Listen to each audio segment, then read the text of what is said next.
Alright, and welcome back to the show. This is, of course, Movies 102. I am your host, Christian Renteria, if you're just tuning in, straggling into the show. You just heard, of course, AC/DC Shoot to Thrill, and before that, you heard some good old Stevie Ray Vaughan, Cold Shot. Why not? Alright, guys, let's go on, let's continue on with the movie news, shall we?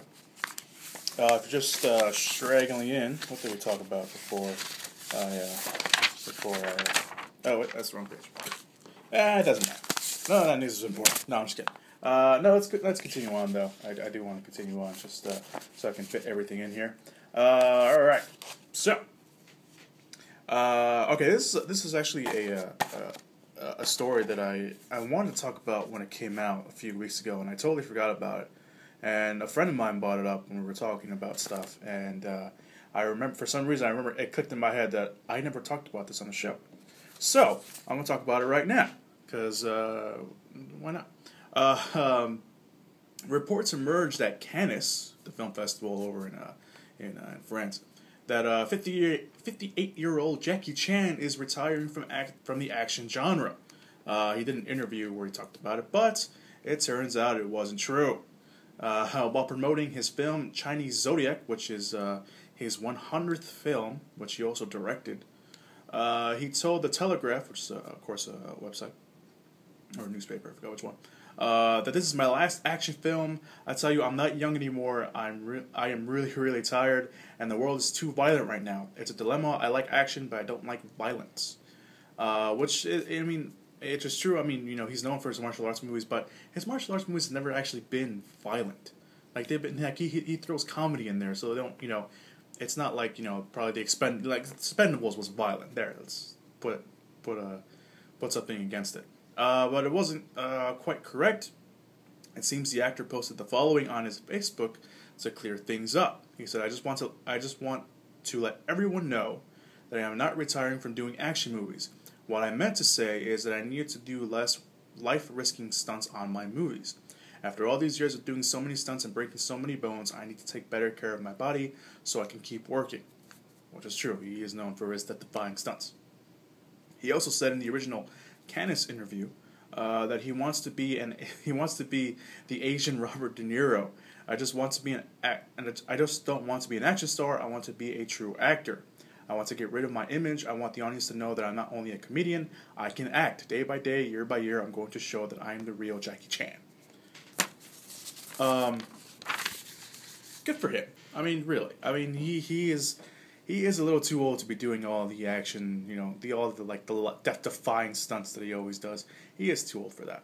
I'm glad he's not actually retiring, and I knew this was going to happen when I read this. There was this incident, a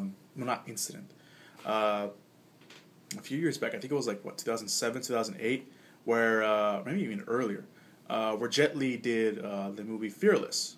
And in the trailers, it said that this was Jet Li's last epic movie. And I don't think people understood what he meant by epic movie. I think, you know, epic movies, when they talk, or period movie, I forgot which one, it either said epic or period movie. And when that came out, everybody was like, oh, he's retiring, he's not doing action movies anymore. No, he just wasn't going to do movies where they're set in ancient Japan or China or whatever that movie was set in. That's what he meant by that. And of course, Jet Li's still doing movies nowadays. He's not doing as many as he used to, but he's still doing movies. So let's move on from that. So good for you, Jackie Chan, for retiring. Just throwing it out there. Anyway, let's move on. Just as the speculation about the villain in Star Trek II started to die down a bit, Simon Pegg, who plays I almost said his name's not Benji. I forgot his name to start. Scotty, there you go. I called him Benji was the character he played in Mission Impossible. Scotty has thrown in his Simon Pegg, who plays Scotty, has thrown in his 2 cents on whether is it Khan debates, which of course, here on the show and all over the internet, there was rumors since the first one started that Star Trek II's villain would be Khan. But speculation that Khan would be the villain in director J.J. Abrams' sequel began pretty much since the follow-up, which is what I just said. Given that Khan is one of the most memorable antagonists in series history, which is true, it wouldn't be completely out of left field to include him in Star Trek 2. There have been plenty of confirmations, quote-unquote, stories along the way, but Pegg swears the villain in Star Trek sequel is not Khan. Now, before we get to what he said, let's do a little history lesson, shall we? Benicio del Toro from, all the, what do people know him from? He was the Wolfman in The Wolfman. Snatch, I think people saw that. He's the problem with Benicio del Toro is that he's done stuff that I think most people... Traffic, there you go. That's what I was thinking about, Traffic. Was in negotiations for the villain role, and reports surfaced that he would be playing Khan, which was followed up by a denial from J.J. Abrams himself, calling the story not true. When the rumor mill continued when Del Toro left the project, and a bunch of other Hispanic actors were rumored to be taking on the role, which didn't help the debate, because, of course, Hispanic actor Ricardo Montalban played the original Khan. Then, Benedict Cumberbatch, because that is his name, Benedict Cumberbatch, very talented Benedict Cumberbatch, need you, eventually landed the role, and as recently as late April, a report surfaced confirming that Cumberbatch was playing Khan, which sparked a lot of debate because they're like, why is it Khan? Why you got this guy named Benedict Cumber or something, whatever. Benedict Cumberbatch, not a lot of people know about Benedict Cumberbatch here in the States. I think only the real kind of nerds in the States know about him, like me. He was in Sherlock, the BBC series called Sherlock. Really good series, by the way. He had a supporting role in Tinker Tailor Soldier Spy, which, of course, didn't get a wide release here in America, but, he's a great actor, though. Really is. Anyway, and the people. Oh yeah. People were. I forgot what I was saying. A lot of people were upset that he, was gonna play Khan because nobody knew who he was and blah blah blah. He's a great actor, though, and I would rather have a great actor playing a role made by somebody else famous, than a not so great actor playing a role that was great beforehand. If that made sense. Anyway. Simon Pegg is self-professed nerd himself and frequent movie blog watcher, weighed in on the matter in an interview with The Telegraph. There's Telegraph again. It's not Khan. That's a myth. Everyone's saying it is, but it's not. I think people just want to have a scoop. It annoys me. It's beyond the point of just ferret around for spoilers all the time and try to be the first to break them, is what Pegg said. So, take that as you will. Simon Pegg, who has actually worked in the movie, or has worked in the movie, said it's not Khan. So we'll find out sooner or later. The movie is set to be released May 17th of next year, so we'll have to wait and see to see if it is Khan or not. Anyway, let's move on. Here's something interesting from the Marvel Universe, because we love our Marvel news here on the show. Anyway, several months now, there's been rumors surrounding Sir Ben Kingsley's role in Iron Man 3. However, it's now being reported that the actor will indeed be playing the part of the Mandarin, which a lot of people have been wanting. The report comes from the Latino Review, which has been quite a good source for especially superhero movies. It said while Marvel continues to deny that the Mandarin is in the film. The Latino Review is a site that has broken many... Yeah, okay, that's what I just said. They say that Kingsley's character will be more of a veiled threat as a silent partner to Guy Pearce's character, Aldrich Killian. Killian, for those of you who don't remember the aspects of his character, is a scientist who invents the extremes, which is the nanotechnology.